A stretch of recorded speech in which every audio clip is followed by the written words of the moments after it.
This is the place where we stopped in our previous video. Now let's continue from this point onwards.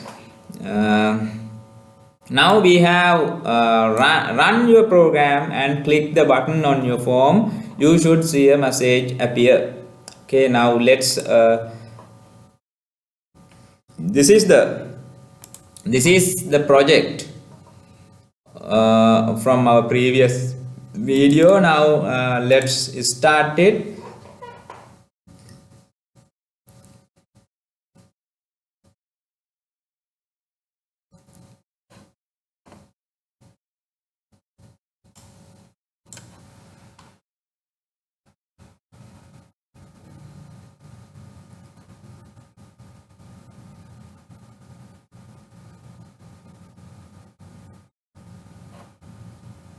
Now if you run our application, if we run our application, then you will see this. After you have clicked the button, you can see the message box. Okay, that's what we were doing in our previous video. Now let's say congratulations, you created your very first class. In the next part, you will learn how to pass values to your classes. Passing values to your C# classes.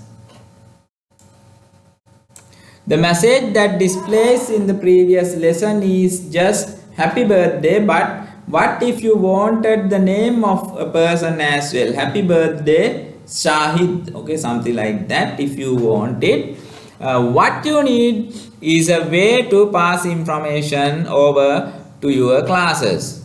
There are several ways to pass data to your classes. An easy way is to simply pass the information as an argument between the round brackets of the method.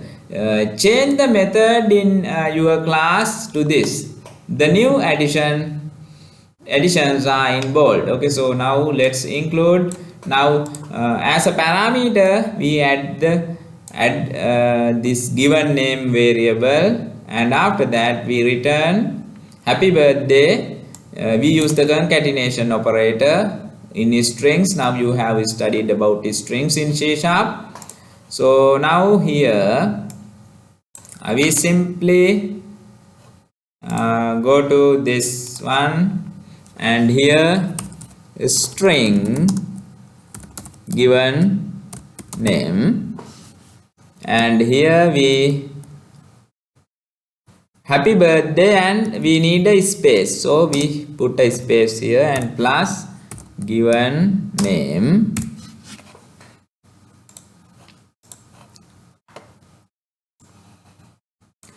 So we just added the string variable called given name between the round brackets of the method.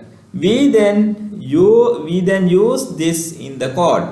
If you try to start your program, however, you will get an error message. C# will underline this part of your code. Now let's run.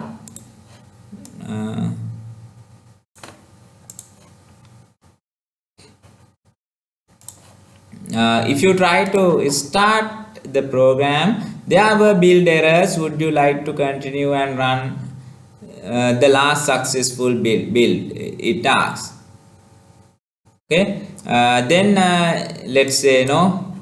And if we go to our form1.cs class, there you can see a green red wavy line below the get message part. The reason is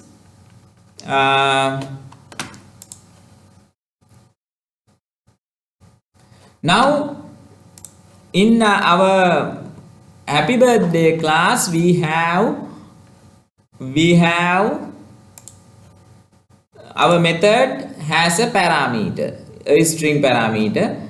So there is no such method like this with empty parameter list in our happy birthday class. Okay, that is why we get this error. If we get the mouse pointer there is no argument given that corresponds to the required formal parameter given name of happy birthday. Yes. Okay, now therefore here you have to pass the argument Shahid. Okay, now let's see. Now you can run the application. Let's run the application. Happy birthday Shahid. Likewise you can see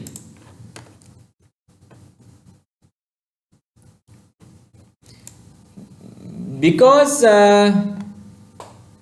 you have added an argument to your method, you need some data between the round brackets. Change the line to this. Now we have changed this and we have seen the output. Run your program again and you should find the following message displays. Okay, that's what you could see.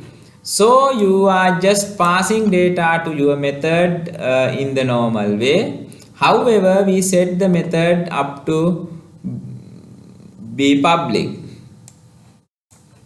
Okay, the access modifier we have used is public. That's why we could access this method through our form1.cs class. Okay, if we make this private, then this method will be available only within the happy birthday class. Okay, this is not recommended way to pass information over to your classes, though methods are usually hidden from the outside world by making them private. This hiding methods and variables in your class is known as encapsulation. There is a concept. So I hope you may have learned these concepts in your object oriented programming course, but here if you do not know, now I have sent you a set of videos about object oriented programming in Java. You can watch those videos and understand. Encapsulation is one particular principles of object oriented programming. Okay,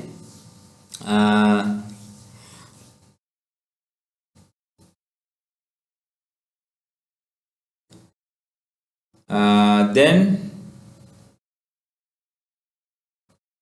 the idea is that you hide as much of your class as possible. That way it can't be broken by passing information over that the class can't handle. A broken class may crash your program. Okay, there is a reason for doing that. Actually the way we have discussed is not a suitable way of doing it, and that way is not recommended. Instead, methods usually we make them private and we hide them, we make them inaccessible from outside. Okay,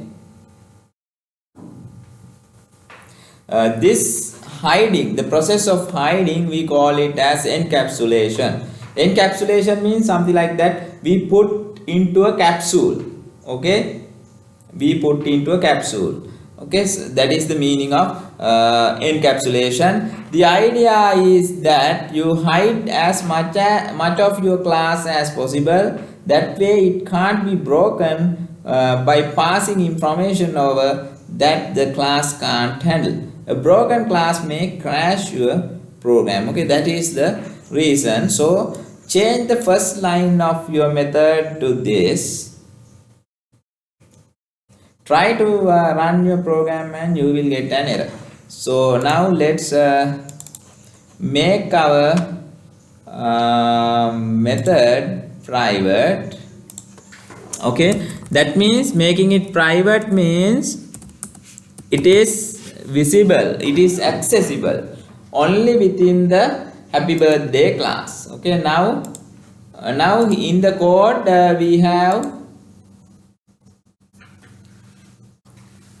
let's wait. In the code we have included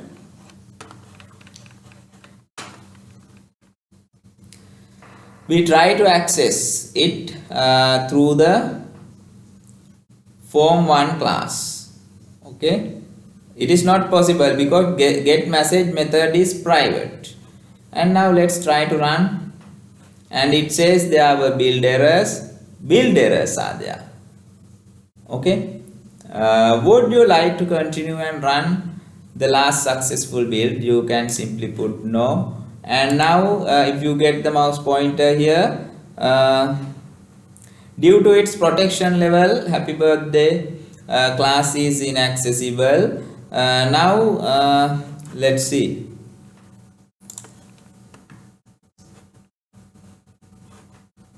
The reason it's inaccessible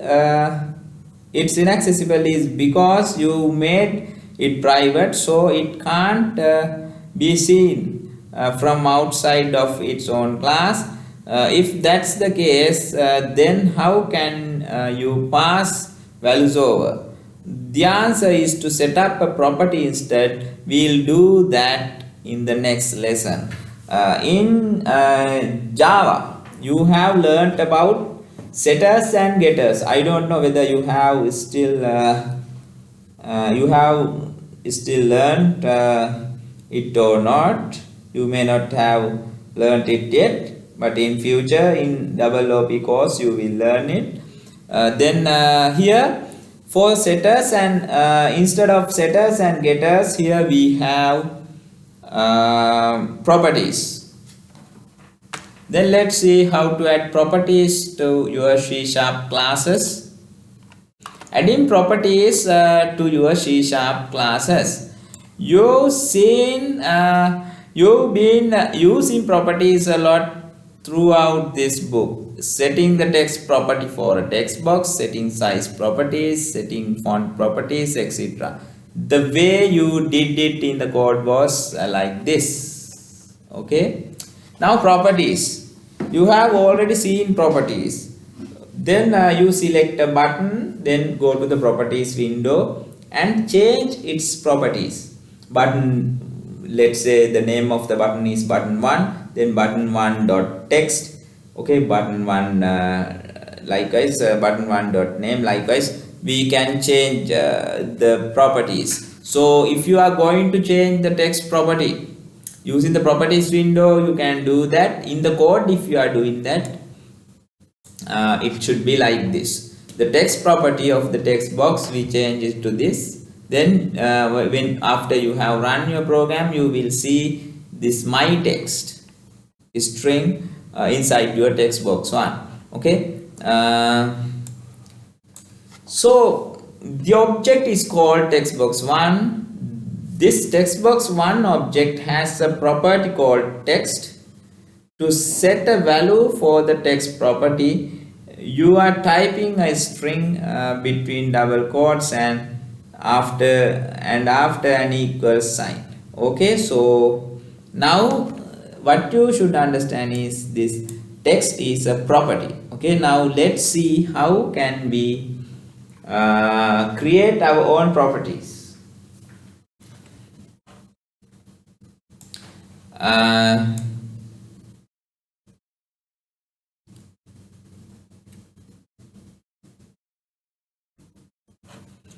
So the object is called textbox1. This is our object. This textbox1, that is an object. Okay, so textbox1 is an object. Now you have learnt about classes and objects now. So now we have a class called textbox. From that class we have created an object. The name of the object is textbox1. Now in our textbox class we have a property called text. That's what we access like this. To set a value for the text property, you are trying a string between double quotes and after an equal sign. Okay, then behind the scenes, this property value gets handed over to a class so that something can be done with it.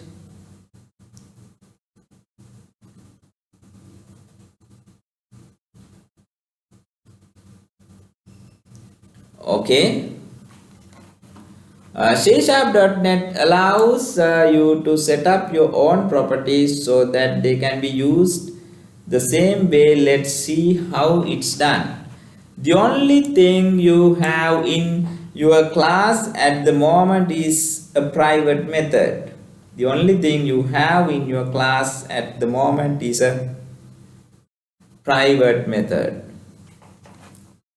This is the only thing you have. Okay.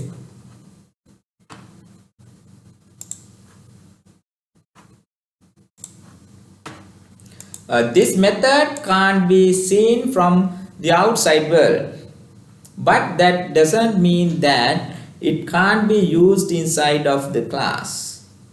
We'll have our property called this method, but our property will do the following: allow us to pass a value over to our class, allow us to get the value back out of the class.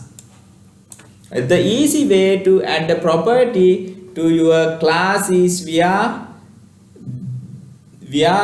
the insert snippet menu. So right click just after the final curly bracket of your get message method. You should see the following menu appear. Now you go here. After right click, okay, you can see insert snippet.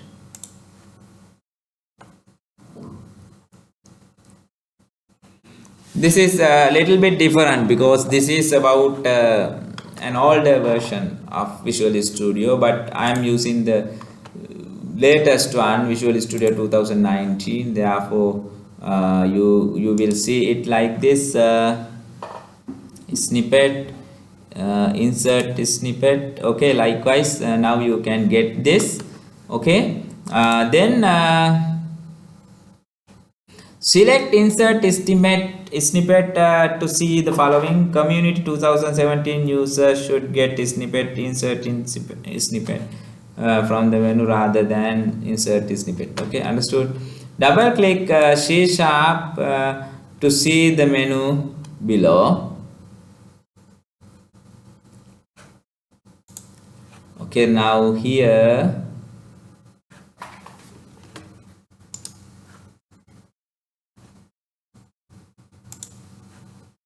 Visual C#, there you can add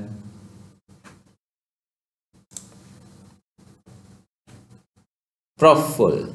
Select Proffull from the list and C# will add this default code. Okay, so right click there, then snippet, insert snippet. Here you select Visual C#. From here you select Proffull. Okay, now you have added a property.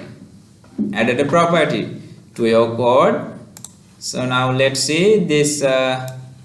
This code is little bit baffling, so we'll go through what's been added. Okay, now the default code is for an integer property called my property. Private integer variable has also been set up. Variables inside your own classes are called fields. Okay, now variables available in our class, we call them fields in C#. In Java we usually call them attributes. In C# we use the term fields, but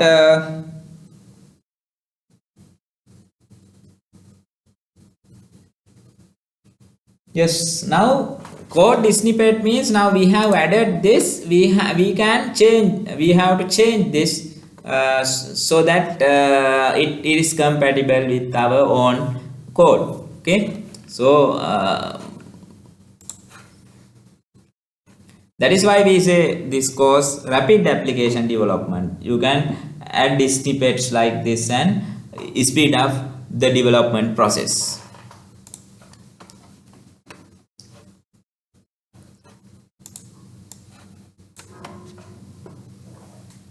But we want to return a birthday message as a string, not as an integer. So where it says private int my var, change the int to a string. Now change my var to birthday message. Okay. Here you can put private string birth.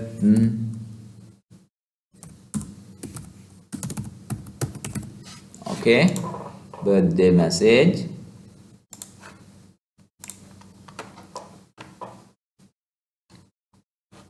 Hold your mouse over the highlighted areas to see a light bulb icon appear. Click the arrow on the right on the light bulb to see this. Okay, now let's see. Now if you go to here,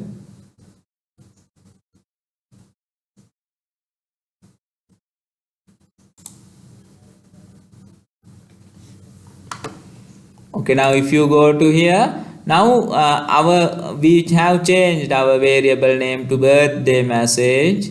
So if you go to here, myvar, then if you show fixes,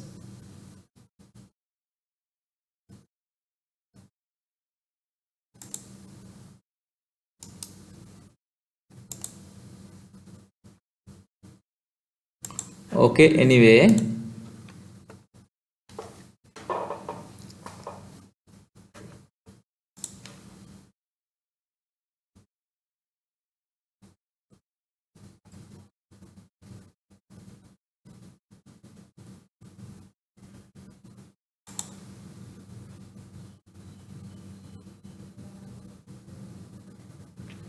actually according to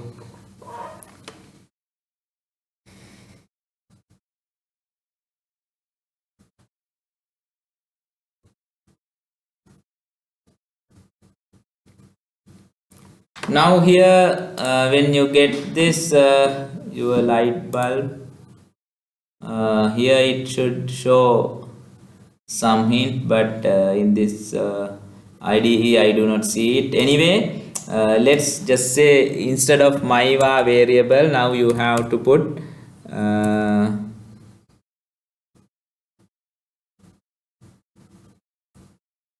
yes, please wait.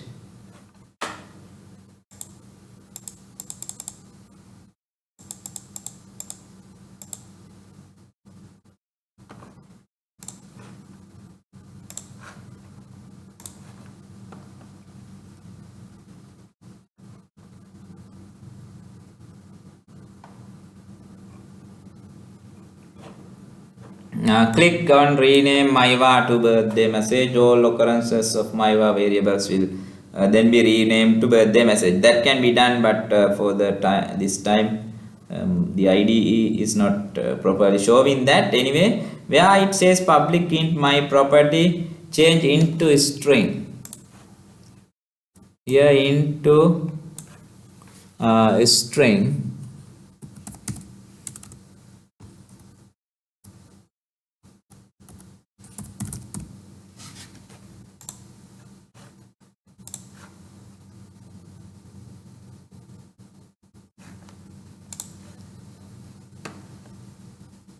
Your property will then look like this. Here let's put birthday message. Okay, so now if you go here,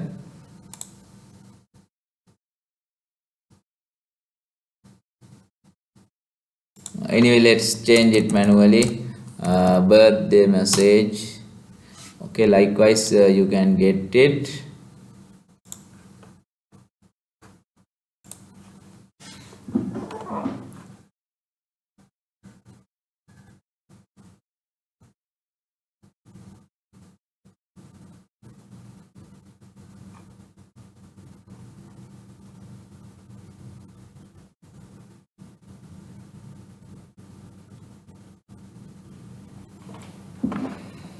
Then this name is my property. Let's keep it as it is. We can change it.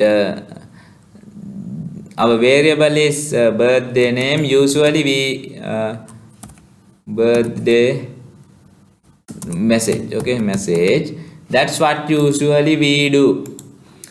This is the variable name. No, therefore property name, this is the property name corresponds to the variable name. Therefore property name we usually make the first character capital and put it. Actually to this any name you could have given, but this is just a convention. Okay, let's follow the convention here.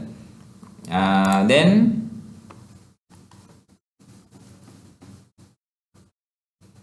so the name of the variable outside the property has been changed to birthday message.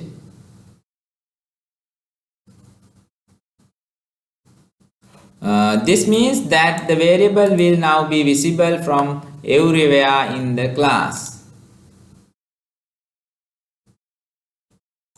Within the class, this variable is visible. This is a private one. So the variable is visible only within the happy birthday class itself, but the property is a public one. Now you can see this is the name of the property, and here you can see a get part and set part. See, if you have learned setters and getters in Java, this is works as a getter and this works as a setter. Okay, later you will see. Even if you do not Java, no problem.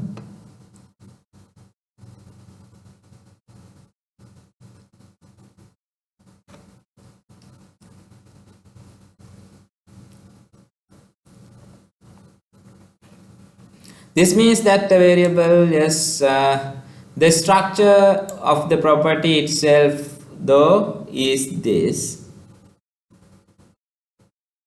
public int string my property. This sets a property called my property. You can change this to almost anything you like. It's just the same as a variable name. Inside of the property body you have an area that gets values out. This get part, using the get part we can return the value of the variable birthday message. Okay, then in the set part we can assign a value to the variable birthday message. Okay, getter and setter parts, and an area where you can put values in, set them in this way. The keywords get and set are useful for this purpose. The value is the value you will be passing into the property. Change the line to this. Okay.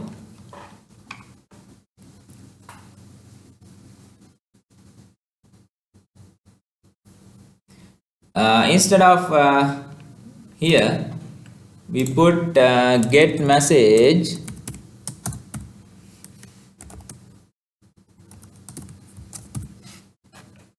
in this way. Now setting means we set to this particular property, we set what you get from here. Okay, what you get from here we set here. We are now using our private get message method.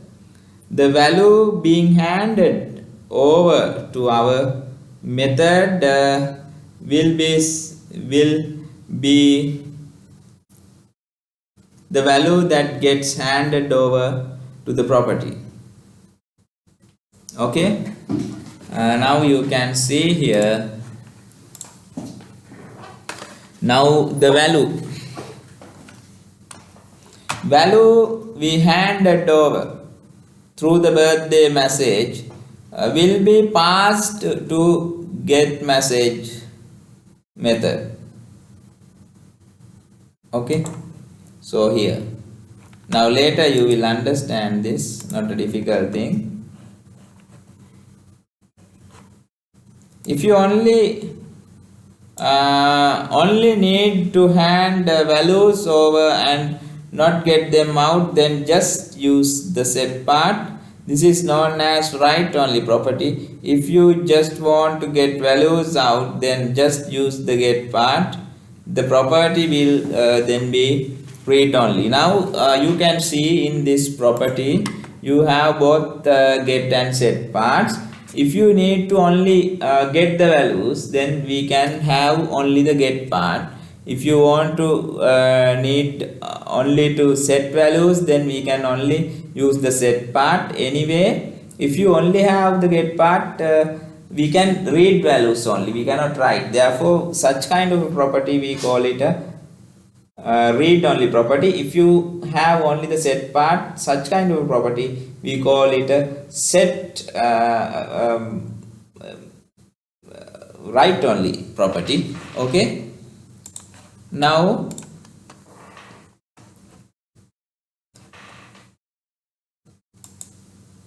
using your properties in C#.NET, now we have created the property. Now let's see how can we use that. Now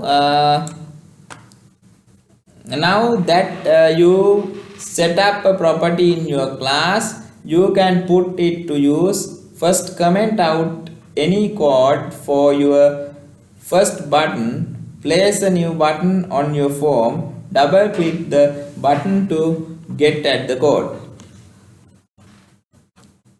The first thing to do is to create an object from your class. Let's add another button to our form.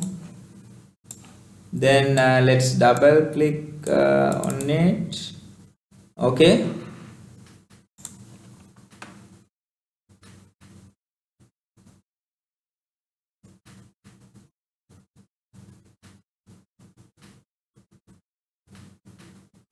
first comment out any code for your first button. Anyway, you can comment if you need, but one thing is like this. So comments you have already learned, I'm not going to discuss them here. Or else you could have used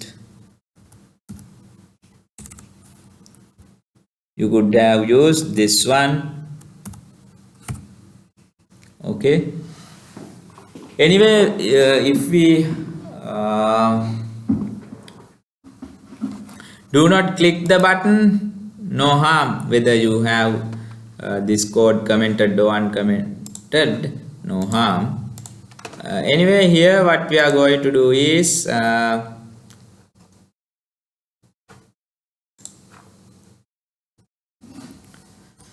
happy birthday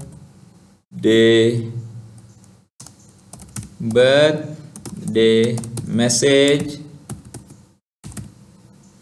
Okay, birthday message, that is our variable name, new happy birthday.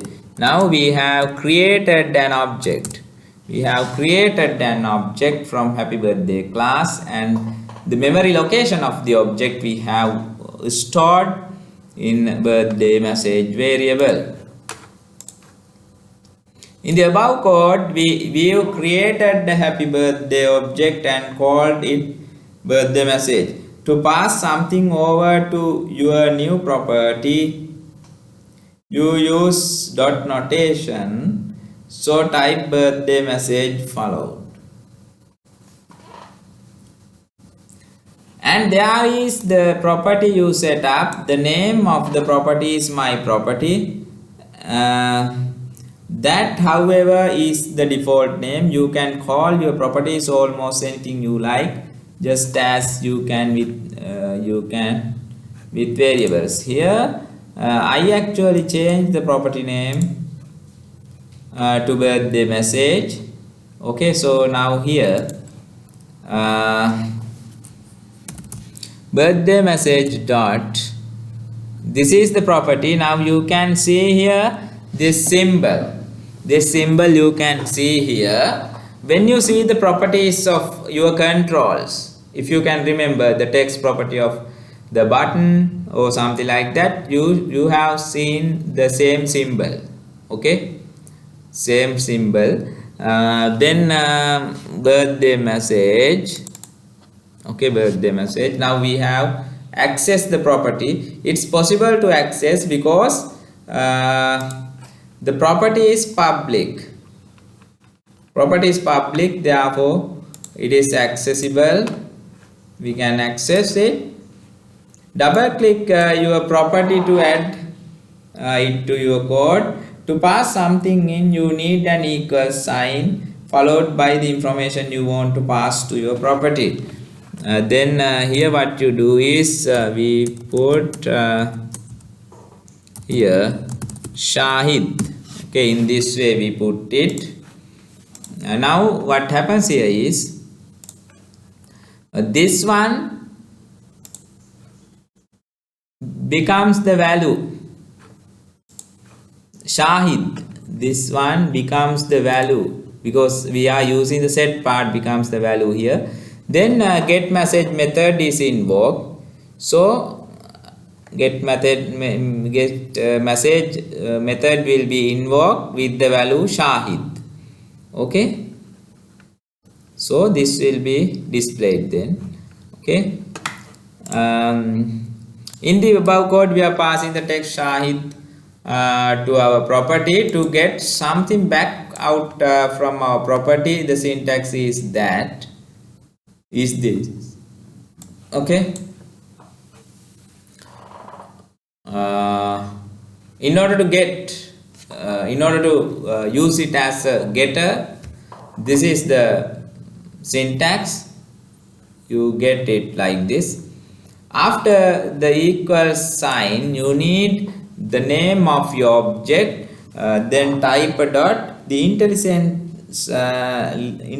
list should appear again. Select your property from the list.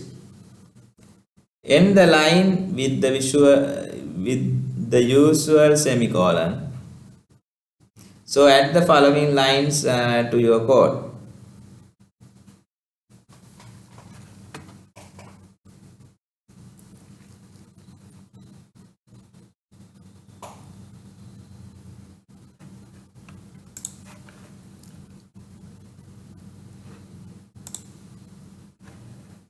Now here, after putting Shahid, let's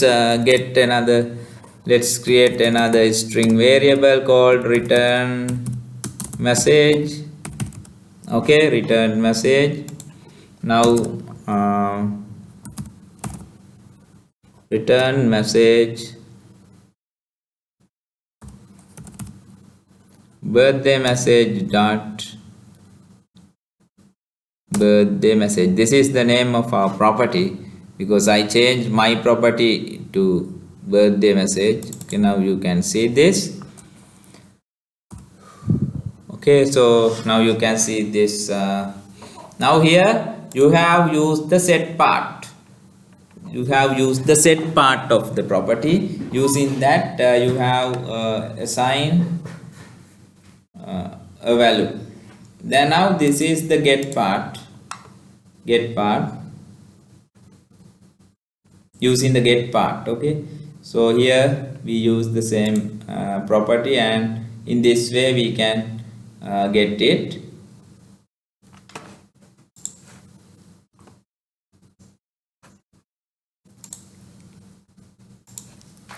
Then return message. Return message is what birthday message will be returned. To the birthday message we have assigned the output of get message method. Output is this one, no? So that one we return. Okay, so here in a message box, let's display return message. Yes, it is like this.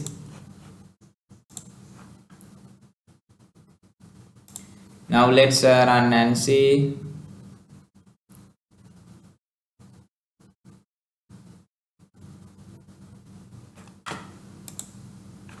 Happy birthday, Shahid. You can see it like that. The first one is setting a value for the property. The second line is getting something back out. We are then handing it over to a string variable called return message. This can then be displayed in a message box. That's what we have done. If you are not sure quite what's going on, study the following images. Now you can see what you have done here is once you using the dot operator, we access the property and then we assign a value. This string will be here, okay, and get message method, to get message method we pass this particular string and what its returning value will be assigned to this variable, okay. So now the other thing you can see is this method is private.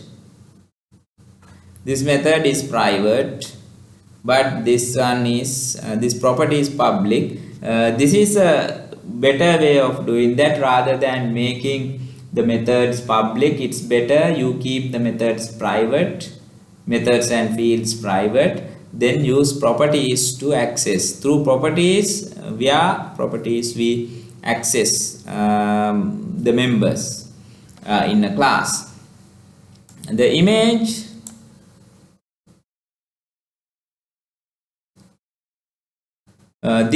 shows that the text Shahid from the button is getting handed over to the value variable in the set part of the property, okay, Shahid. The get message method can then do something with this value. After it constructs the message, it hands it over to the birthday message variable. The get part of the property can then see what's inside the birthday message variable. That's what I explained here. There is a pair of images showing what is happening when we get the value out of the property, okay. Now here you can see using the dot operator we can invoke the get part. Then here in the get part we return the value of the birthday message. So the value in the class variable birthday message is getting handed over to my property in the button code. Once we get the value from the property, it is handed over to the return message variable.